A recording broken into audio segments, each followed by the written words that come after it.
RMJ Movie Reviews back again with the season finale of True Detective Season 3. Well, let me start off by this.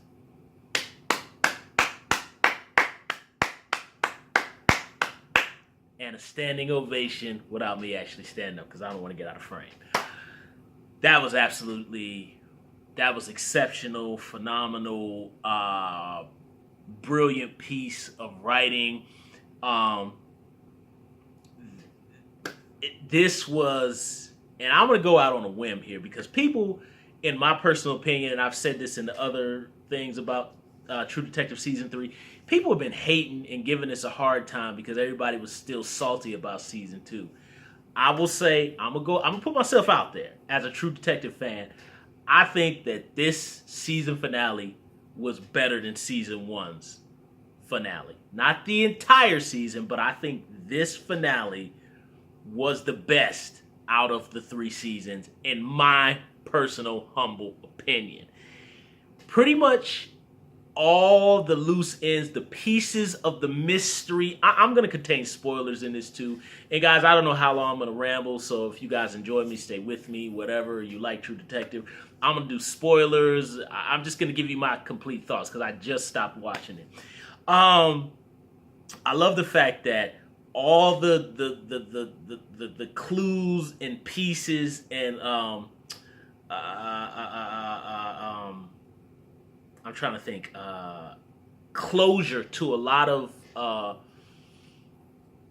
the relationships that have all been set up throughout this entire season have pretty much closed. Towards the end, I'm going to get to what I felt was kind of still dangling. But really, for the most part, it is very, very difficult to create this elaborate mystery and tie everything up. But I think in this case, I mean, it's no doubt about it. This has already surpassed Season 2, in which Season 2, I was left wondering what in the Sam heck is going on here. The mystery is finally closed. You find out, basically, you find out, well, I think and spoilers coming, I think we all knew all along that the mom basically sold her daughter to the gentleman who runs her job, the Hoyt gentleman. I will say, good Lord, Michael Rooker. What I love about his introduction is the fact that when he comes in, because we had that cliffhanger from the last episode. I was thinking that when they got in the car, he was going to be this very crisp businessman, and very like, I know everything that's going on. Do you know? I know everything about you. In which case he does. There is a little bit of the I know everything about you, but he's really just a scary, greasy. He's so Michael Rooker. It's so great and he was a perfect choice because as opposed to Season 1, they kind of went with the stereotypical Halle Berry, Gothica, slimy, overweight white guy, fat killer, or like the killer, the machine from 8mm. That's a stereotype to have the overweight, husky white male to be the ultimate lead villain. And I like here that, and also too, it's a stereotypical to have the suit wearing guy, and I love that they kind of went against that. He pulls up in this limousine, and when you get in there, you see this greasy, drunk man, and Michael Rooker plays off the creep. He has one scene, and he delivers all his creepiness and sliminess with pure dialogue and menace. And he's not even, and Michael Rooker, he kind of goes back to his Mississippi Burning, Sea of Love, Henry Portrait of a Serial Killer roots here. But he does it all very, like, subdued. He's not just, like, going out like, oh, I'm going to kill you, I'm going to do this, and I'm going to do that. And, he's not doing any of that. He's just simply sipping back and sipping, and he's oozing with menace. He's so creepy. And what I love is how Wayne pretty much knows he knows that Hoyt is on to him, but he still holds the position of he's still being a true detective, and he's playing his position as a detective. But the thing is, Hoyt's a veteran too of the Korean War, so they're both soldiers. They're both men who know how to think ahead and read situations. So they're both kind of dangling there. Wayne has pretty much lost this particular battle, but I love the fact that Wayne is so persistent that he hangs in there even though he knows that this round he's lost. Um, uh, that particular storyline is pretty much tied up there. I love how uh, they tie up Roland's kind of what happened with Roland. Um, you see how Roland and there was speculation that maybe Roland had sold Wayne out to get a higher position. He didn't really sell him out. He kind of actually he stuck his neck out for him, but they kind of twisted in such a way that you're led to believe that he sold him out, but he didn't.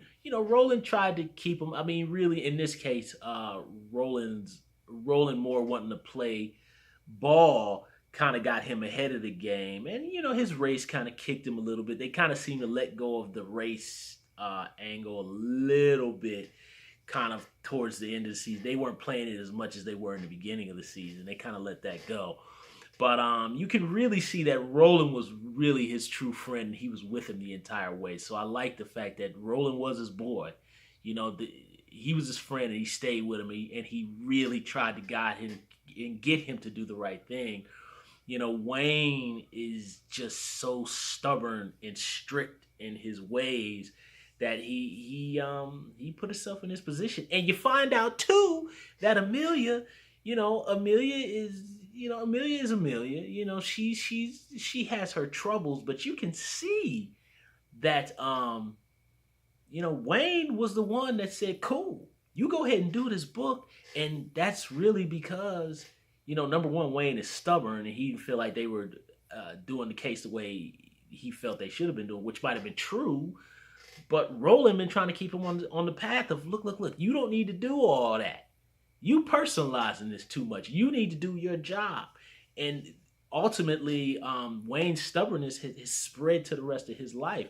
Him being vulnerable and falling in love and breaking his shell and his stubbornness and his soldier, just like strategic, just calculated movements, is what ultimately made him make that rash move of saying, go on ahead and write the book. He went out of his structure there. That he was vulnerable to her.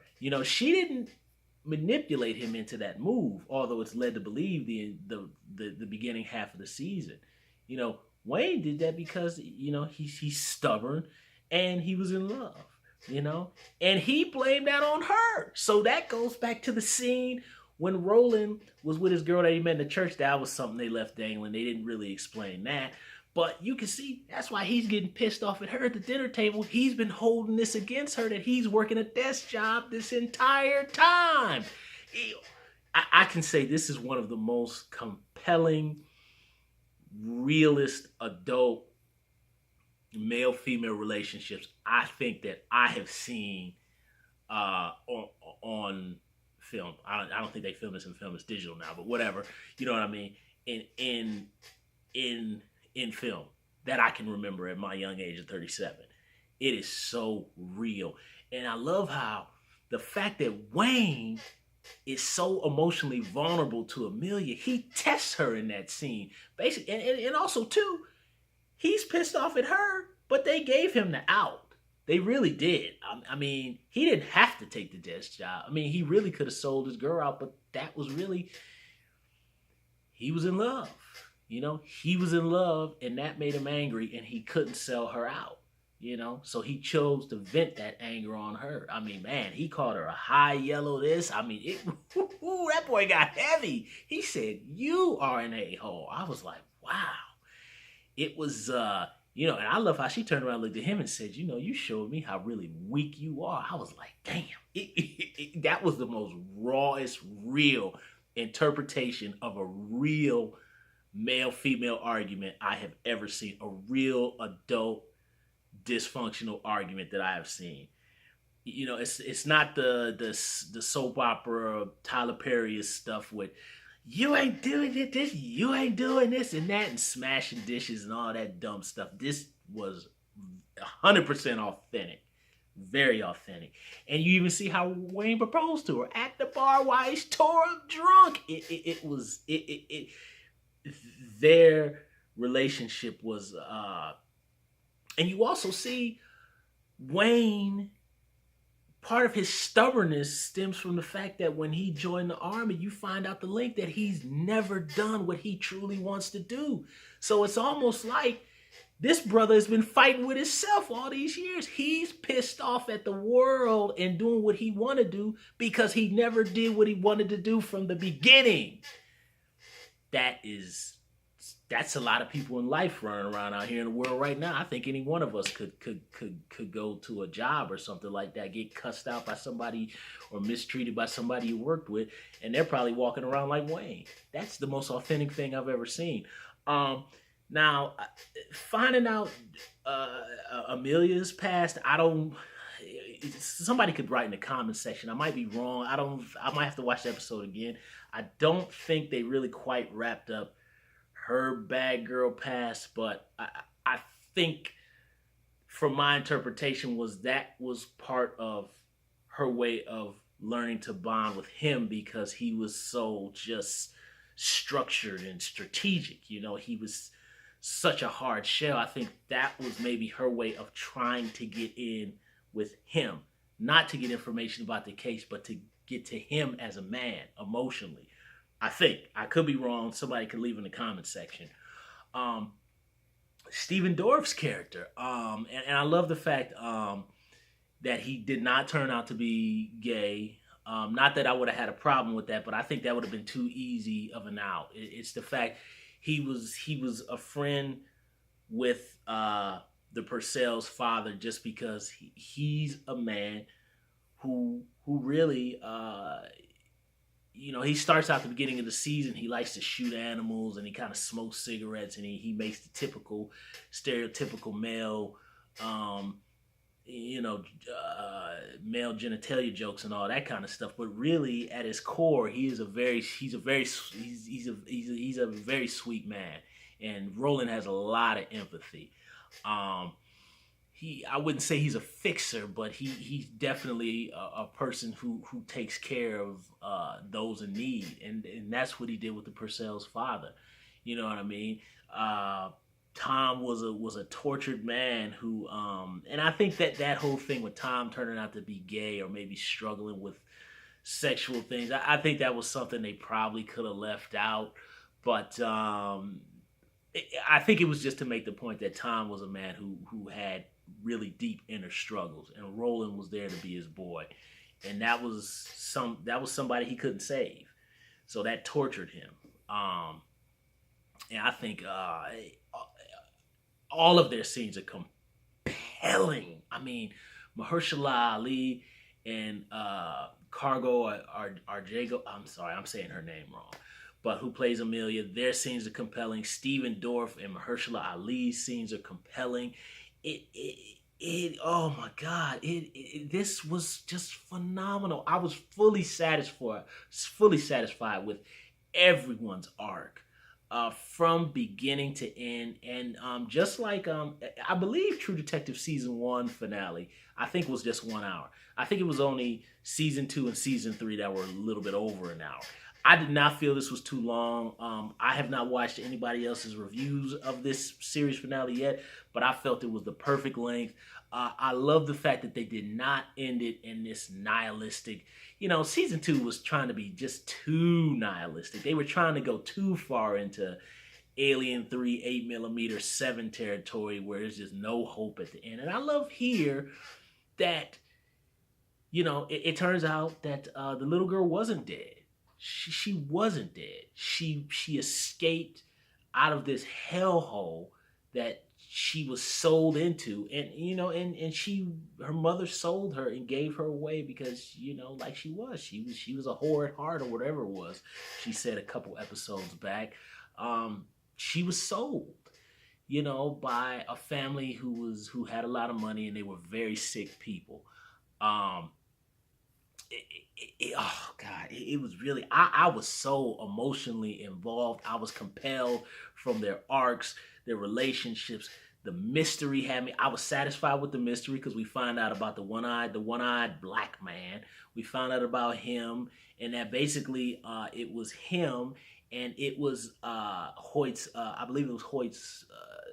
I think I might have to go back and watch it again, but I think it was Hoyt's wife who helped to go get these kids, and the little brother ended up getting killed because again, and Hayes called it earlier in the episode, he was trying to rescue his sister. Like, you got to get out of here. Find out the mother had been drugging the girl the entire time. So that's why she was so confused, thinking that Tom wasn't her father. She's been drugged up all these years. They had her in a basement. Very suspenseful scene. I can say that the two most suspenseful scenes of this series finale was Roland and Wayne going into the Hoyt estate after it's already been abandoned. I was on the edge of my seat. I had goosebumps. Ooh, it was that music. I mean, ultimately when they get in there, they just find the pink room, and it's basically alluded to that the drawing on the wall was with Julie Drew. So that's how Tom knew that Julie must have been there. Before Tom got killed by Harrison, the guy who runs security for the company. And you find out that Harrison has been trying to tie up all the loose ends. Basically the one-eyed black man was basically Mr. Benson. He was basically Mr. Benson, Mr. Belvedere. He was just a butler for the Hoyt estate. And he took care of the children, so he basically took care of this kidnapped daughter who was meant to take the place of the other daughter who died in a car wreck. This was a chilling and moving episode at the same time. It was man, I was man, and you find out also too with Wayne's daughter, Wayne's real life daughter. You find out at least I might have to watch it again, that he just forgot. He just forgot. You know what I mean? He didn't. Nothing went wrong with his daughter. He just forgot. And they went back to the college so I guess it looked like they showed a brief moment of Wayne.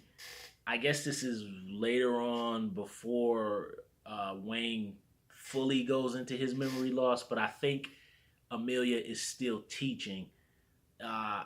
I guess it's my interpretation. Again, guys, I gotta watch it again, that they're not together anymore. I don't think. Did they leave that dangling? Somebody leave in the comments down below. But she's still teaching classes and things like that. Man, I'm just so. It was really a great episode. Again, there's still a couple things. Like I said, the Tom being gay thing, and whether Amelia and Wayne were still together or not, that was something I think I missed. And and Roland, what happened with his wife and him being alone. But they did tie up that where before Wayne got a desk job, Roland's like, well, what are you gonna do, man? You just gonna do a desk job? And he's like, oh, we go grab a beer or something. And that basically leads you to believe that basically Wayne never went to see Roland after he took the desk job. He pretty much he cut him off. So I can almost, at least I'm led to believe as a viewer that, Roland probably got Wayne off the desk to help him, but it wouldn't be hard to believe that maybe Roland missed his friend working with him. I take that interpretation too. Could be wrong, but, really the most realist relationships I think of this season is between Hayes and Amelia and Roland. The three of them together have a love between the three of them. You know what I mean? Amelia and Hayes actually have the true deep love of a man and a woman, and Roland and Hayes have the male love. God, I don't mean it that way, but I'm saying like the love of two brothers, like two men who are like very deep friends and like brothers, meaning they have each other's backs. Just very, oh man, Stephen Dorff scene where the dog comes up. And first of all, I was thinking, you're drunk. That dog looks like he has worms. Oh man. And the scene where the one in 1995 where Wayne and Amelia are talking in the bar, and he goes, look, I'm a detective. There's just some things that you don't need to know. And she goes, and I love how she fought back. She said, well, look, I'm not rolling with that. I'm not rolling with that. There's no secrets here. But, I'm not a detective. I do know people who I've known who are cops who are my age. And I do have many friends who have been over in the war in Afghanistan who are the same age as me. And that is kind of a thing with those gentlemen and women who've served in battle or law enforcement. There's some things that are so horrific to them, or just they don't talk about it. They don't talk about it. Us who are civilians and don't have that job, we don't need to know. It's something that's private to them that they deal with. You don't need to know. And that was real. I thought that was a very authentic scene. But I love the fact that she loves him so much that she's not going to accept that. Not to mention the fact that him and his partner committed a murder, a brutal murder, and buried the guy. But we'll just forget about that. They're still good guys. No stress involved there. It was just so. Oh man, I'm jumping all over the place, guys. I'm sorry. And I love the fact too that when Roland, when Wayne and Roland are talking with the one-eyed black man, and basically, Steven 21 Jump Street, Creighton Duke Williams lays out the whole scheme of everything that happens, because you always have to do that, where the bad guy lays out everything that happened. I love the fact how basically he wants the John Doe 7 Mercy killing at the end, and Hayes and Roland are like, nah, we're not gonna give you what you want. He's like, I want y'all to punish me. And he's like, you want to die? And they walked right on out the door. We will leave your butt here to rot and live with this the rest of your life. That was badass. I loved it. And they just took it rolling with their own stuff. They just walked. I loved it. Oh man, this was I loved it. And it was so many. Oh man, there were so many times in this here where I was in suspense and I was wrenching too. Like this was just, oh man, there was a couple scenes that made my eyes well, man. It was just, oh my goodness. The scene where Wayne, and I love how when Wayne and Roland are talking, he goes, I don't feel like I have any closure. And that's the point. It kind of goes back to what Roland was saying, is that this is a job. He's wasted and committed so much of his life to this, and there's no closure. Ultimately, there's sometimes when you got to let things be and move on. Sometimes there ain't no closure, but part of the deal is that you learn to keep going forward. And that ultimately you waste time when you don't move on. I thought that was just fantastic, man.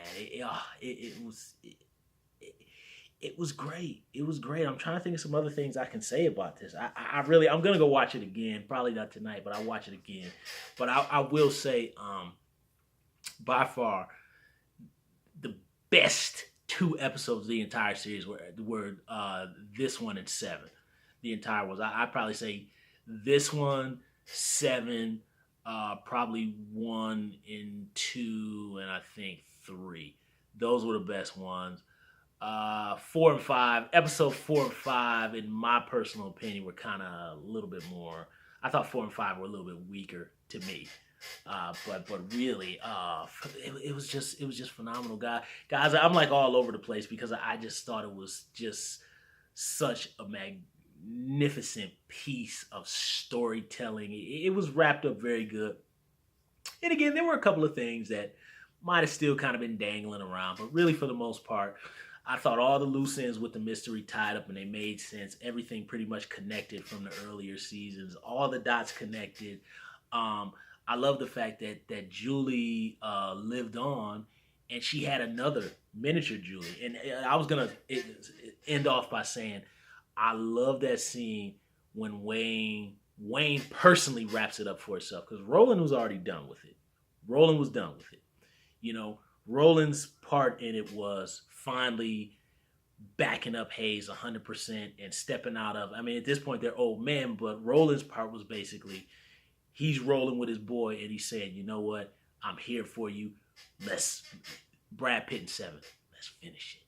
So he finished it. Roland's piece was done, and Roland, made peace with it. Roland doesn't have anybody anymore, but they wrapped that up. Him and Wayne pretty much are gonna be grumpy old men and start living together. So that's tied up. And then Wayne finally ties up the missing pieces from Amelia's book, which I'm interpreting that he ties up the last part of the mystery from reading her book with that apparition he's getting of Amelia. And he finally ties it up for himself so he can move on and connect with his family, move on with his life. He doesn't go to Julie and go, oh, I know it was you.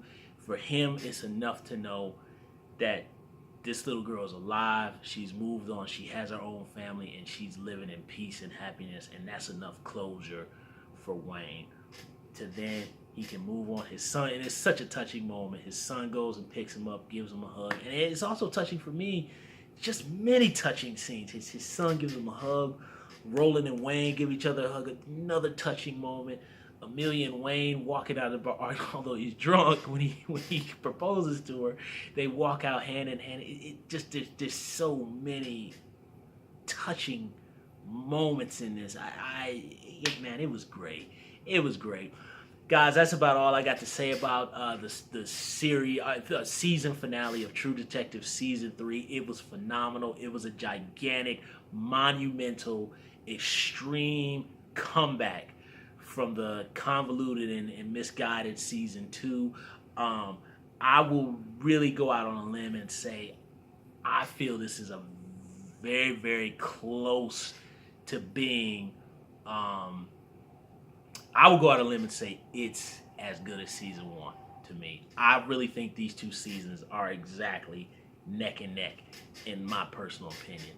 A couple flaws in there, but I think Season 1 is probably a little bit more here, but I think they're about like that. I really say that. Season 2 is here, but I really think 1 and Season 3 are about like that. It was phenomenal. It was absolutely compelling. And because I love it so much, I think I'm just going to watch this whole thing through again. Oh, I loved it, man. Thumbs up the video, subscribe to the channel, share the video. Don't forget to hit the little bell and leave comments down below about True Detective Season 3 season finale. My personal opinion, guys, I think they should stop. I don't think True Detective should continue from here. I really think if they do a 4, I don't really know where they can go. I think they should leave it be here, cut it loose right now. That's my opinion. I don't think it can get any better from here. It was phenomenal. It was great. RMJ Moore Reviews, guys. I'll see you soon.